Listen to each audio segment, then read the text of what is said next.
Hey guys, Russell here from homebrewrepublic.co.nz. How you going?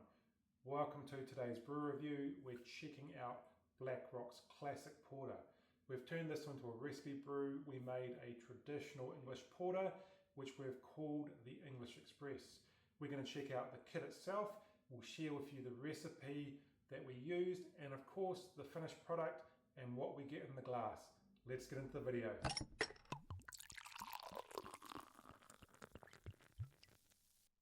Hey guys, Russell here. Welcome to the official brew review for the BlackRock Classic Porter.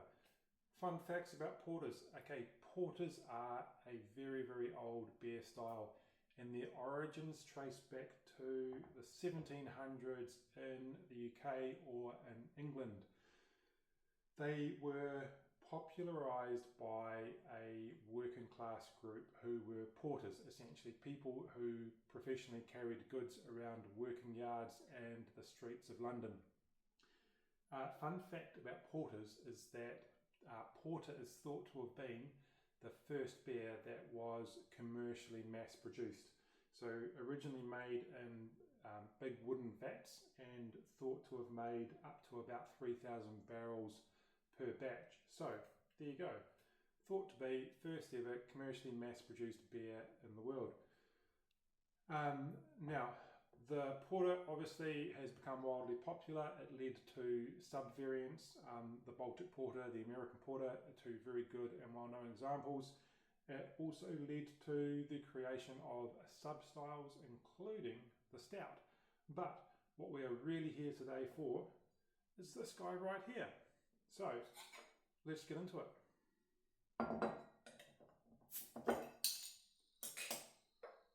Right, bottle, glass, pouring. Right, this, ladies and gentlemen, is the brew that we've actually made. So, check that out. Beautiful, rich, dark brown colour.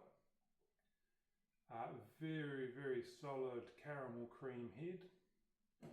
Now this brew, the way we brewed it is all about the malt character. Okay, the notes of malt come straight off the top. And the only way to describe this is rich, complex, massive depth of character. The way we've brewed this is a solid medium body beer with a really smooth mouthfeel. Tasting notes of chocolate, caramel, hints of coffee, and in general really strong toasted and roasted notes. Like I said, all about the malt character. Okay, so the first question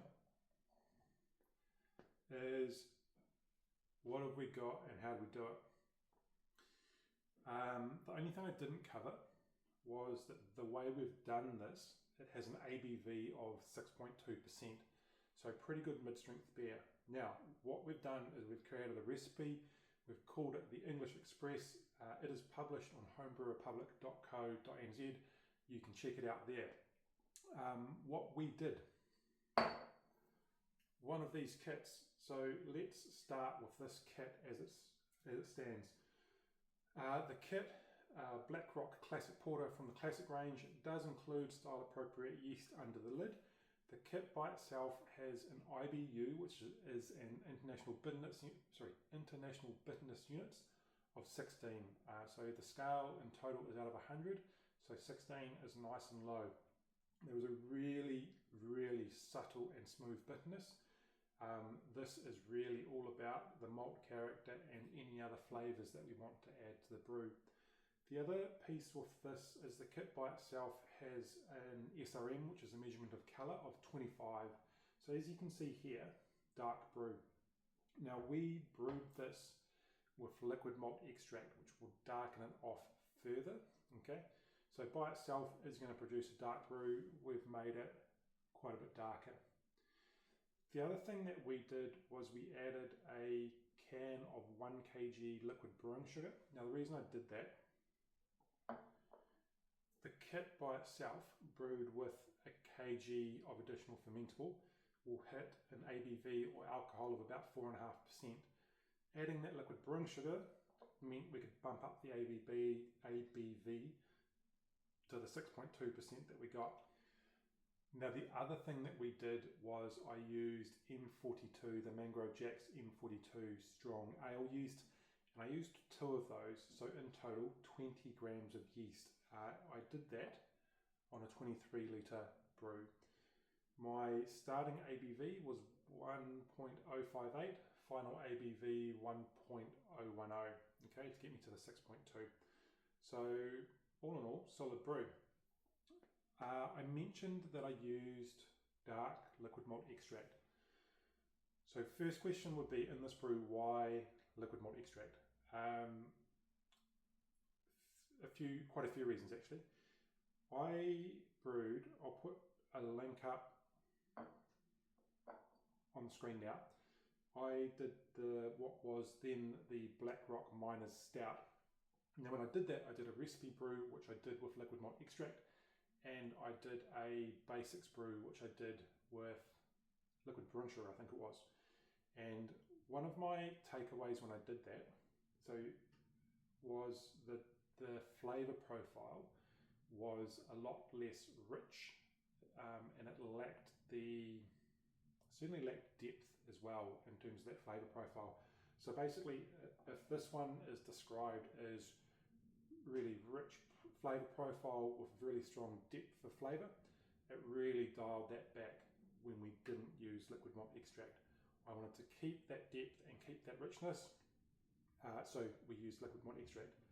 Now the other thing liquid malt extract does for us is it's going to give us more body, so we're only going to get that going into that medium body brew, and also that really smoothness in the mouthfeel, and it's also going to help us with our head retention. So basically in this case, liquid malt extract for me was the better choice for this brew. It is a valid option, and if you read the instructions on the kit, you can brew it with just a kg of dextrose or a kg of liquid brewing sugar. If you do that, in addition to the softness and the flavour profile that I described, it will also give a super light and super crisp body. When I did that brew, again going back to that stout, I didn't dislike it, I just felt it wasn't quite on character. That said, the flavour profile was clean, and the friends who tried it said they liked it. So I kind of said, potentially, if you don't like the richness in the flavour profile, or you wanted an easier going stout, potentially for summer drinking, or porter in this case, that using dextrose or using liquid brewing sugar would give you a fantastic result. Yeah, so there's your liquid brewing sugar piece. Now, M42 strong ale yeast. I chose that yeast for a couple of reasons. Number one, it's well suited to dark ales, porters and stouts and the like. It's also designed for higher ABV brews. I think it has a tolerance of up to about 9%. So pushing this into 6.5% wasn't a problem there. It also has now I was in temperature control, but the ideal fermentation temperature range for the M42 is 16 to 22 degrees, which is a really, really good point. If you're brewing an ambient, you are potentially going to be better off looking at craft yeasts, because they will all have a specific temperature range, and 16 to 22 degrees is probably, for most parts around New Zealand, a really, really nice temperature range for autumn brewing or spring brewing. So using different yeasts at different times based on the temperature you're brewing in, if you're brewing an ambient, can really help you out. Like I said, I was in temperature control, so I would have pulled this one through at about 20 degrees constantly. Now, I mentioned I use 2 packets of yeast. Why, you might wonder. So one of the things, and actually I'll chuck another link up on the screen now. There was a video I did with Brick Road, and They tried some of my beer and gave me some constructive feedback that I had a little bit more sweetness than what they would have expected, so the beer hadn't attenuated fully. And I think it was at a different part of the video, but there was also a comment in there around adding additional yeast will never do you any harm. So what I've been really kind of looking at and exploring lately is dosage rates of yeast into brewing. And there's two kind of variables that can affect what dosage rate you might use. One is the beer style. Another is the temperature range you're fermenting at relative to that beer style and relative to the yeast.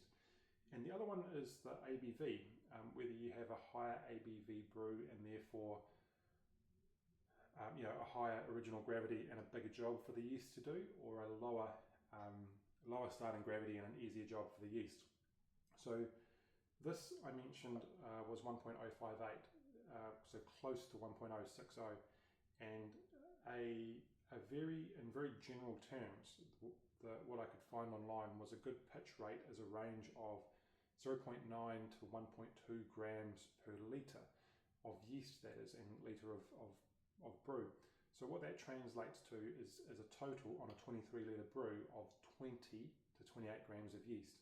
So the two packets that I used gave me that 20 grams, which was at the very bottom end of that pitch rate. Now, just on that doesn't mean, because there's not 20 grams of yeast that comes with the brew, it doesn't mean that we're not being given enough yeast. I would say that the yeast that's included is the bare minimum needed to do the job.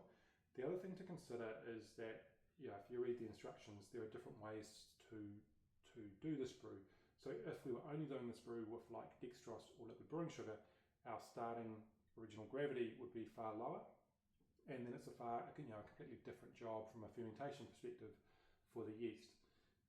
So I guess what I'm saying is you don't need to replace or get additional yeast, but if you do, it is for the better, which is certainly the conclusion I've kind of come to. What's really funny as well is, inversely, when I looked at what is the ideal pitch rate, the next kind of question is, well, what can go wrong if we underpitch, if we're using not enough yeast?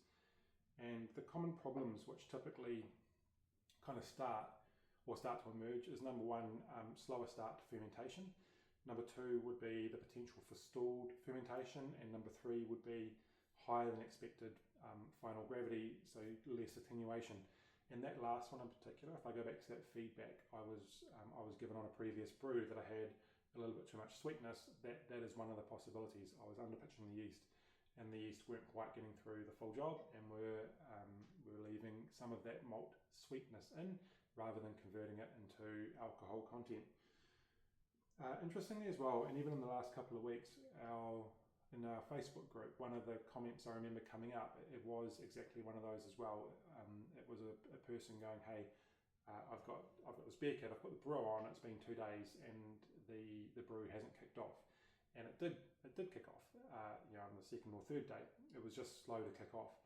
And that is interestingly one of the things I think is one of the most common kind of comments that comes through is, I've done everything right, but my brew doesn't seem to have started. It's a slow start to fermentation.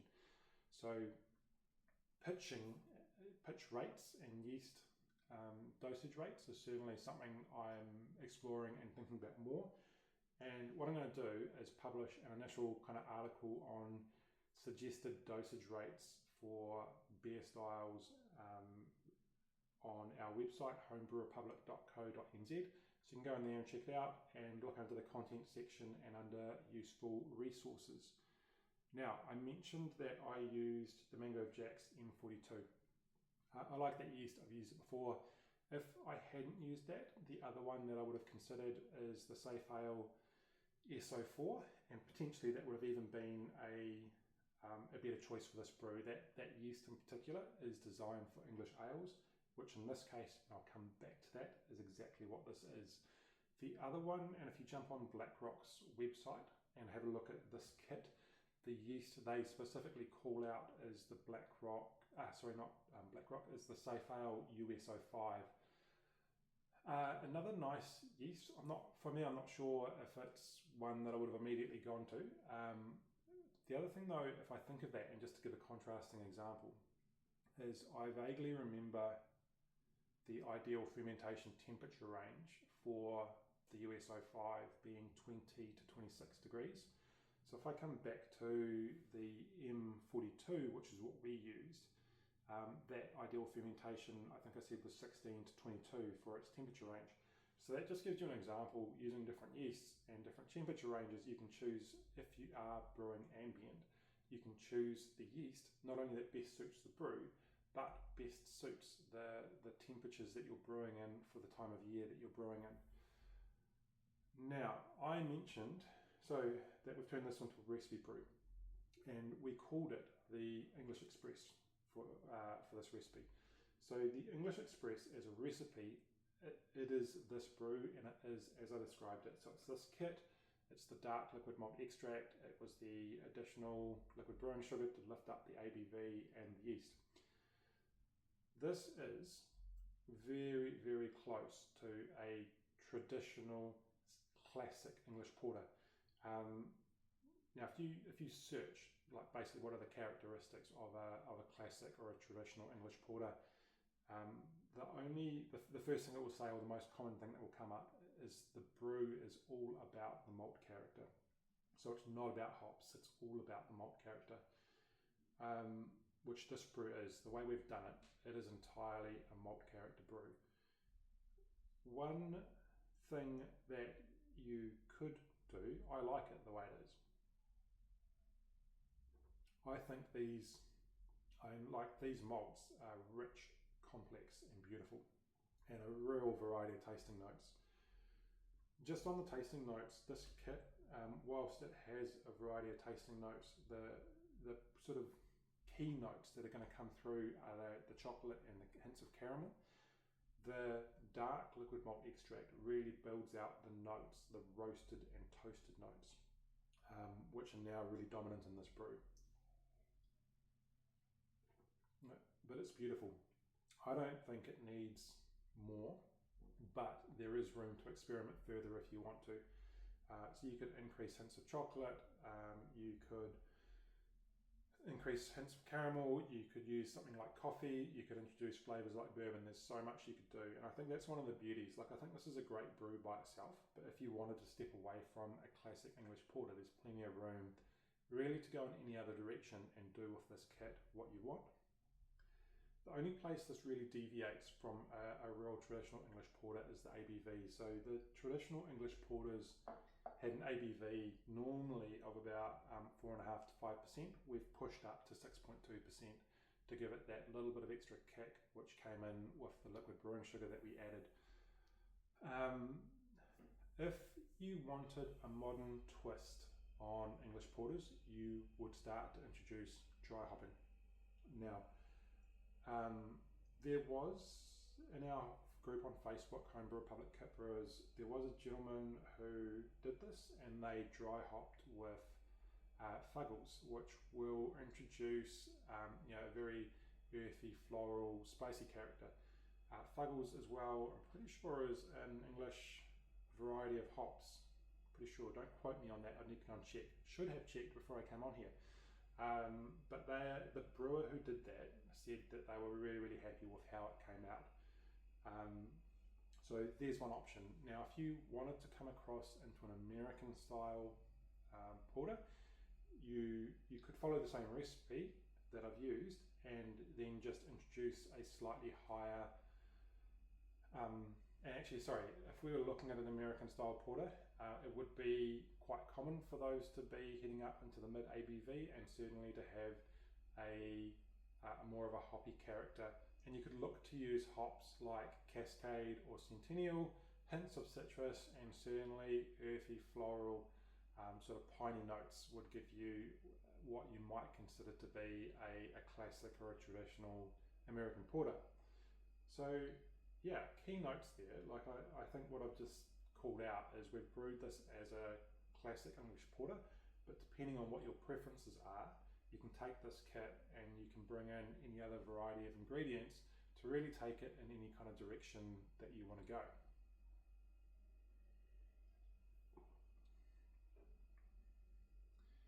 Man, I've got a bunch of notes in front of me, but we pretty much covered everything. Okay, so that brings us to the end of this brew review. Like I said, we've published the recipe as a recipe pack on our website, homebrewrepublic.co.nz. We obviously ship nationwide around New Zealand with secure payment, fast delivery, all that kind of good stuff. But I hope that added some value to you. Remember, I talked about yeast dosage rates. We've published an article in the content section of our website. You can jump on and grab that at any point as well. If you watched this far, thanks. Really enjoyed this brew, enjoyed sharing it with you. If you like what we do, you can find us on Facebook, Homebrew Republic Kit Brewers. And of course, I've already mentioned the website. You can check out our site and what we do, homebrewrepublic.co.nz. But for now, ladies and gentlemen, I just want to say thanks for joining us and cheers. Cheers.